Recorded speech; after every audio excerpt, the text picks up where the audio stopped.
வணக்கம். Welcome to கதை திரட்டு audio books.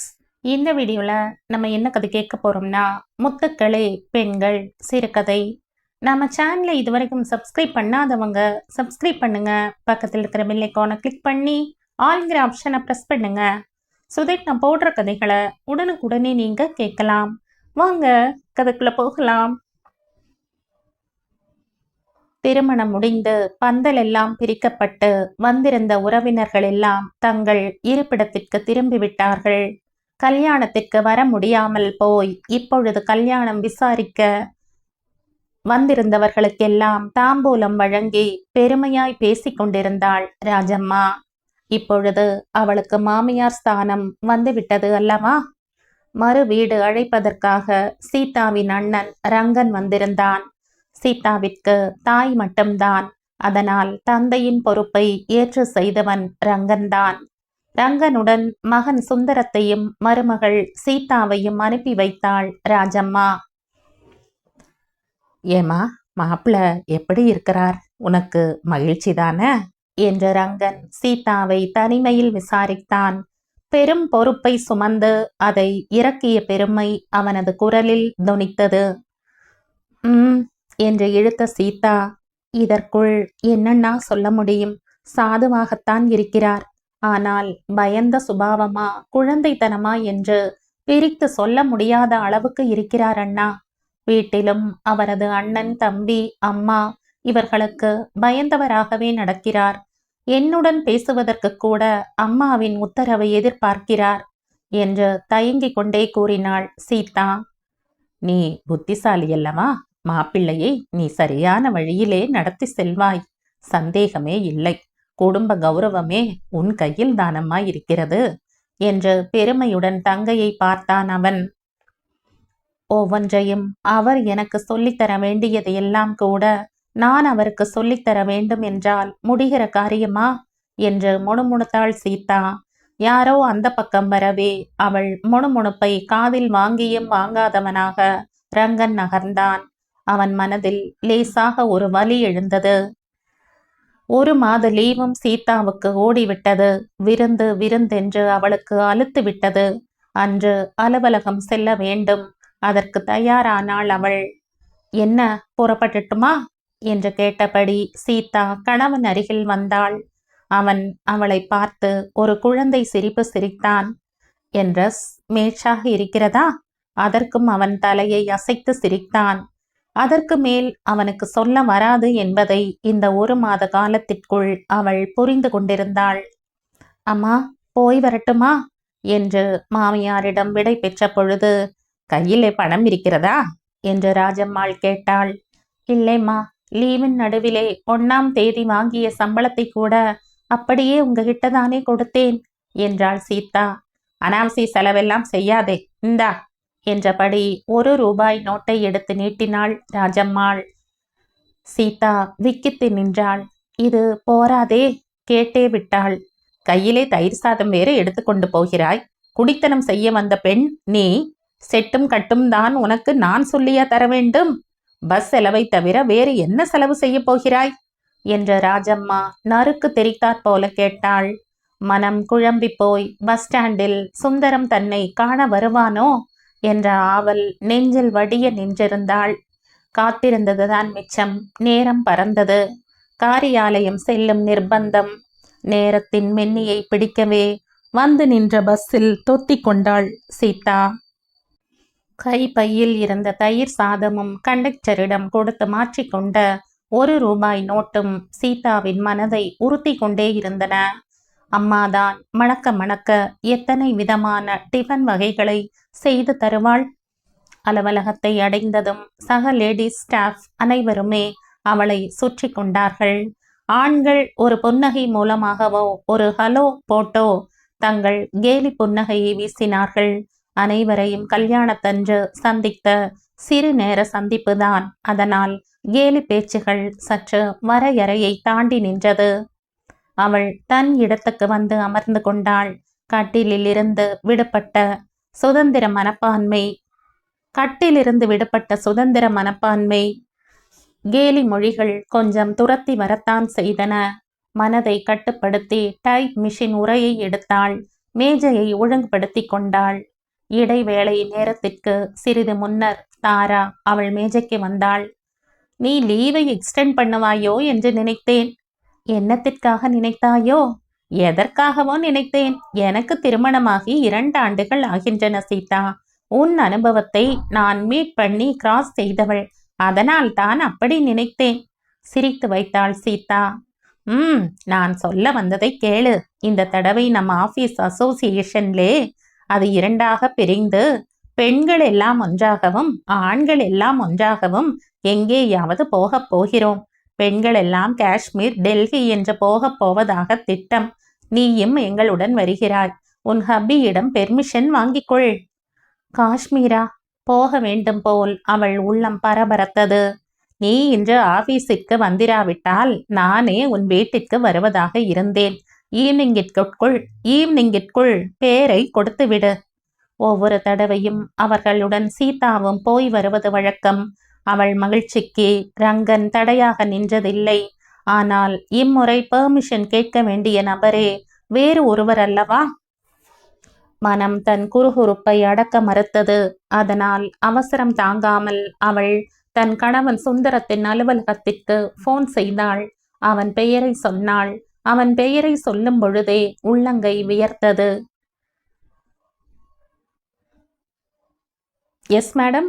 அவள் கேட்ட நம்பரை ஆமோதித்த குரல் கூடவே அலுவலகத்தின் பெயரையும் கூறியது. மிஸ்டர் எஸ் சுந்தரம் இருக்கிறாரா? எஸ் சுந்தரம். சாரி மேடம், அவர் இங்கே இல்லையே. அவர் ஒர்க் பண்ணியது டெம்பரரி ஜாப் தானே. நீங்க யார் பேசுறீங்க? இந்த பதிலை கேட்டதும் சீதாவின் தலை சுற்றியது. சுந்தரம் அங்கே வேலை செய்யவில்லை. அதற்கு மேலும் தன்னை யார் என்று விளம்பரப்படுத்திக் கொள்ள அவளுக்கு பைத்தியமா என்ன? பொத்தென்று ரிசீவரை கீழே வைத்தாள். என்ன போனிலே? உன் கணவர் கிடைக்காத கோபமா என்று எதிர் சீட் நாராயணன் நையாண்டி செய்து வைத்தான். ஏய் சீதா, காலையில் நன்றாக வந்தாய். என்னடி கேடு? உன் மிஸ்டர் நினைவு வந்து விட்டதா என்று நடுவில் தாரா வேறு கேட்டுக்கொண்டே போனாள். சீதாவுக்கு இருப்பு கொள்ளவில்லை. உடனடி செக்ஷன் சூப்பரண்டிடம் போய் பெர்மிஷன் கேட்டுக்கொண்டு வெளியேறினாள். காரியாலயத்திலேயே தன்னை சந்திக்க வந்த தங்கையை வரவேற்பறையில் வந்து சந்தித்தான் ரங்கன். கேன்டீனிலிருந்து காஃபி வந்தது.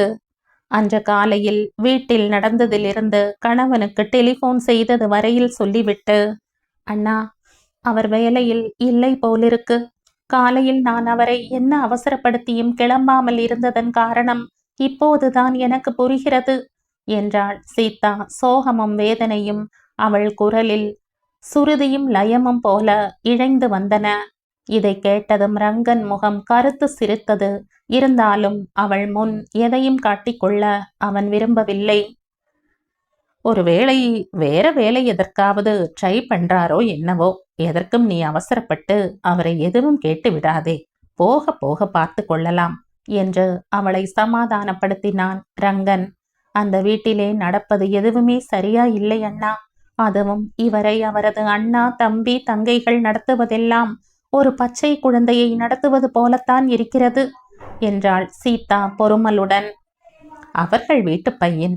ஏமா, உனக்கு கல்யாணம் ஆவதற்கு முன்பே அவர்களுக்கு அவர் சொந்தமல்லவா? அண்ணா, எனக்கு இது தெரியாதுன்னா நீ சொல்ற. சாதாரணமா ஒருத்தரை நடத்துவதற்கும் கையால் ஆகாதவரை நடத்துவதற்கும் வித்தியாசம் கண்டுகொள்ள எனக்கு தெரியாதா? சொல்லும் பொழுதே சீதாவின் தொண்டையை துக்கம் அடைத்து கொண்டது. அவருக்கு எதையும் புரிந்து கொள்ளும் நுண்ணறிவு போதவில்லை அண்ணா என்றாள் விம்மலுடன். கண்களை துடைத்துக்கொள். இது ஆபீஸ். நீ வீட்டுக்கு போ. ஆனால் எதையும் தெரிந்து கொண்ட மாதிரி காட்டிக்கொள்ளாதே. அவள் கிளம்பினாள். வெளியே வந்தவள் வேகமாக பஸ் ஸ்டாண்டை நோக்கி நடந்தாள். மனச்சுமையை அண்ணாவுடன் பகிர்ந்து கொண்டதில் மனம் சற்று லேசாகி இருந்தது. இந்த 1 மாத காலத்தில் மனம் சற்று கசந்துதான் போயிருந்தது.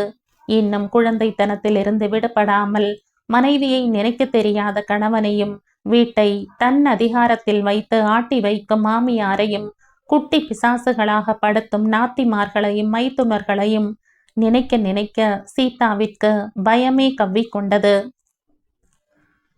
எங்க ஆபீஸ்ல எல்லாரும், அதாவது எல்லா லேடிஸ்களுமா காஷ்மீர் போகிறார்களாம். நானும் போகட்டுமா என்று சுந்தரத்திடம் அவள் கொஞ்சலாக கேட்டாள். காஷ்மீரா? நானும் உன்னுடன் வரட்டுமா சீதா என்று வெகு ஆவலுடன் கேட்டான் சுந்தரம். நீங்க வர முடியாதே, எங்க ஆபீஸ்ல வேலை பார்க்கிற பெண்கள் மட்டும்தான் என்று சீதா கொஞ்சலாக சொன்னாள். அவள் தன் அறையை விட்டு வெளியே வந்த பொழுது கீழே அவளது மாமியார் நின்று கொண்டிருந்தாள். யாரோட காஷ்மீர் போறா என்று கேள்வியை நீட்டினாள் ராஜம்மா. எங்க ஆபீஸ்ல எல்லா பெண்களும் போகிறார்கள் அத்தை. என்னையும் வர சொல்லி கூப்பிடுகிறார்கள். நீ என்ன சொன்ன? நான் எப்படி உடனே சரின்னு சொல்லிட முடியும்? இவரை கேட்டு சொல்கிறேன் என்று வந்து விட்டேன். 2 கைகளையும் இடுப்பில் ஊன்றிக் கொண்டு நின்ற ராஜம்மா ஸ்தூல சதைகள் குலுங்க ஆடியே தீர்த்தாள். அவரை என்ன அந்த கவரை கேட்பது? நான் இல்லாமல் அந்த எவர் எங்கே இருந்து வந்தான்? என்னையிலே இல்ல நீ கேட்க வேண்டும். காஷ்மீருமாச்சு கல்லுப்பட்டியுமாச்சு எங்கேயும் நீ போகக்கூடாது. நீ வேலைக்கு போறது எனக்கு சுத்தமா பிடிக்கல. ஏதோ போய் பழகிட்ட. வர பணம் உன் செலவுக்காவது ஆகுமேன்னு நான் பேசாம இருக்கேன் என்று பொறிந்து தள்ளிவிட்டாள் ராஜம்மா. சீதா அப்படியே பிரம்மை பிடித்தவள் போல நின்று விட்டாள். பெண்கள் வேலைக்கு போவது என்பது அவர்களது திருமண வாழ்க்கைக்கு வழங்கப்படும் ஒரு பென்ஷன் என்று ரங்கன் வேடிக்கையாக குறிப்பிட்டது அவள் நினைவுக்கு வந்தது. இரவு தனிமையில் கணவனுடன் பேசும் பொழுது முற்றிய மொட்டுகளாக அவளது மனம் வெடித்தது. உங்க அம்மா பேசியதை கேட்டுக்கொண்டுதானே இருந்தீங்க. ஏதாவது ஒரு வார்த்தை பரிந்து கொண்டு வரக்கூடாதா? நான் வேலைக்கு போவதை விரும்பவில்லையாமே. அப்படியானால் என் பணம் மட்டும் தேவை, அப்படித்தானே என்று குமுறினாள் சீதா. நான் எப்படி சீதா அம்மாவுடன் சண்டை போட முடியும்? நீ சம்பாதித்து கொண்டு வரவில்லை என்றால் எனக்கும் இங்கே இடமில்லை சீதா. ஏன் ஏன் உங்க சம்பளம் என்ன ஆச்சு? உங்கள் சம்பாத்தியத்தில் நீங்கள் என்னை காப்பாற்ற கடமைப்பட்டவர். இப்படி ஒரு கண்டிஷன் இருந்தால் நான் நாளையே வேலையை விட்டு விடுவேன். என் சம்பாத்தியமா? எனக்கு நிரந்தரமான வேலையே கிடையாதே சீதா. படிப்பு கூட உன்னை விட கம்மிதான். நான் வேலையிலே இருந்தது கூட என் மாமா கம்பெனி தான். கல்யாணத்திற்காக கிடைத்த டெம்பரரி ஜாப் தான் அது. என் கல்யாணமும் ஆச்சு. அந்த சீட்டுக்கு ஒரு கிராஜுவேட் வந்தான். நான் வெளியேறி வந்தேன். அவன் வஞ்சனையின்றி வளர்ந்து அழகாக கம்பீரமாக இருந்தான். கள்ளமில்லாத குழந்தைத்தன முகத்தில் கூத்தாடியது. அது அவளை மிகவும் கவர்ந்திருந்தது. தலையணையை ஒன்றன் மேல் ஒன்றாக அடுக்கி சாய்ந்து கொண்டு மெதுவாக அவன் நெற்றியை அவள் துடைத்து விட்டாள். நீங்க என்னோட வந்துடுறீங்களா? நாம தனியா போய்விடலாம். தற்சமயம் என் சம்பளம் இருக்கிறது. உங்களுக்கு சாதாரண வேலை கிடைத்தாலும் கூட நாம் தாராளமாகவே இருக்கலாம். அவன் அவள் கையை பிடித்து தள்ளிவிட்டான். அம்மா சொன்னது சரியா போச்சே. அவ அழகா இருக்கா, சம்பாதிக்கிறா. உன்னை தனியாக கூட்டிக் கொண்டு போய்விடாம இருக்கணுமேடா சுந்தரம் என்பாள். அது சரியாக இருக்கே. எனக்கு அம்மாதான் வேண்டும். அதற்கு பிறகு அவன் அவளுடன் பேசவே இல்லை. மறுநாள் காலை மாமியார் ராஜம்மா வழக்கத்தை விட சற்று உறுத்து கோபமாக அவளை பார்க்கவே இரவு நடந்ததை சுந்தரம் ராஜம்மாவிடம் சொல்லி இருப்பானோ என்று நடுங்கினாள் சீதா. அன்று மாலை ரங்கனும் சீதாவுடன் அவள் வீட்டுக்கு வந்தான். வழக்கமான வரவேற்பு உபச்சாரம் முடிந்த பின்னர், சீதா காஷ்மீர் போக ஆசைப்படுறா. அவளுடைய ஆபீஸ் ஃப்ரெண்ட்ஸ் கூப்பிடுகிறார்கள். அவள் காஷ்மீர் போக நான் பணம் தருகிறேன் என்று ரங்கன் பேச்சை ஆரம்பித்தான். முகத்தை நொடித்தாள் ராஜம்மா. காஃபி கொண்டு வரும் சாக்கில் உள்ளே வந்தாள். இதற்குத்தான் உன் அண்ணாவை கூடவே அழிச்சுண்டு வந்தியா? இப்படி உன் இஷ்டப்படி இருக்க கல்யாணம் எதற்கு? புருஷன் எதற்கு? சம்பாதிக்கிற திமிர் உனக்கு நிறையவே இருக்கிறது. இதற்கு பிறகு சீதா வெளியில் வரவே இல்லை. தன் அழுத முகத்தை ரங்கன் பார்த்துவிடக் கூடாதே என்ற தாபம்தான். இதே ரீதியில் 1 வருடம் எப்படியோ ஓடிவிட்டது.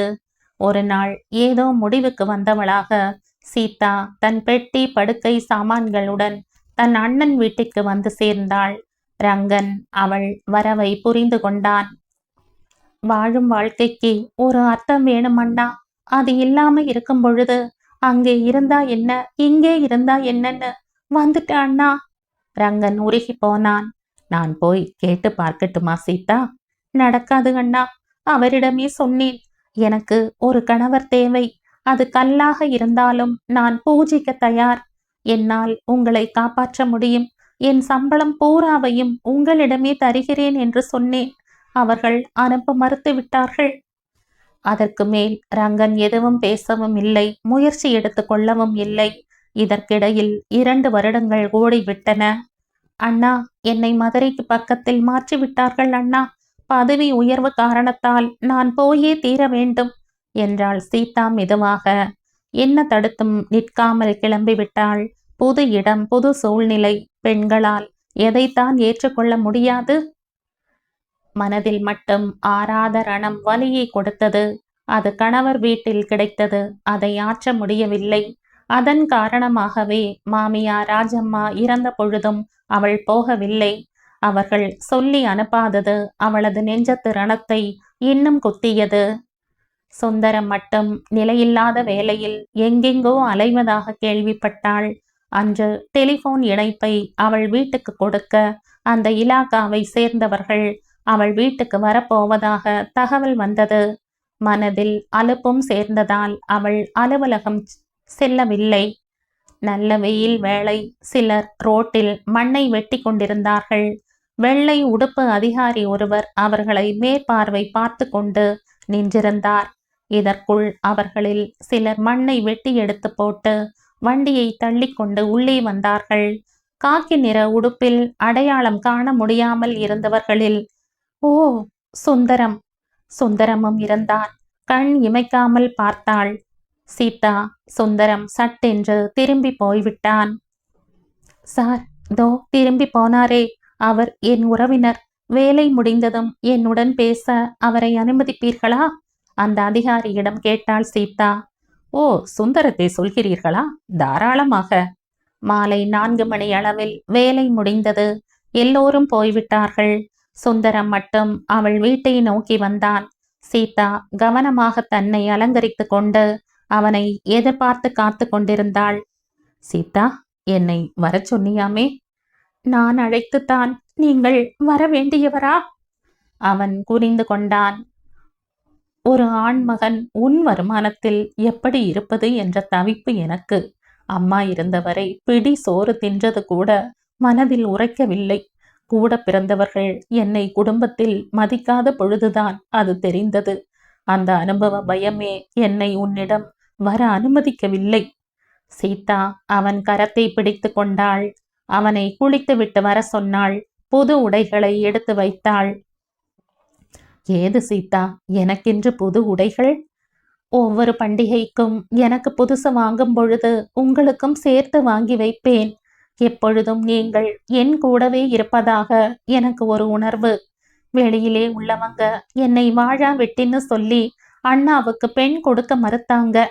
நான் மனசால உங்களுடன் வாழ்ந்து வந்தது அவங்களுக்கு தெரியாது. சீதா அழுது விட்டாள். அழாது சீதா, நான் தான் வந்து விட்டேனே. இனிமே அந்த பெயர் கூட மறைஞ்சிடும். உறவு கூட ஒரு மருந்துதான். மஞ்சளும் மருதாணியும் உடல்ல பிடிக்கிறது போல உறவும் மனசை பிடிச்சுக்கிறது. நீ சொல்றதும் உண்மைதான். சீதா சிரித்தாள். டிஃபன் தட்டுக்களை எடுத்து வைத்து அவனுக்கு பரிமாறினாள் சீதா.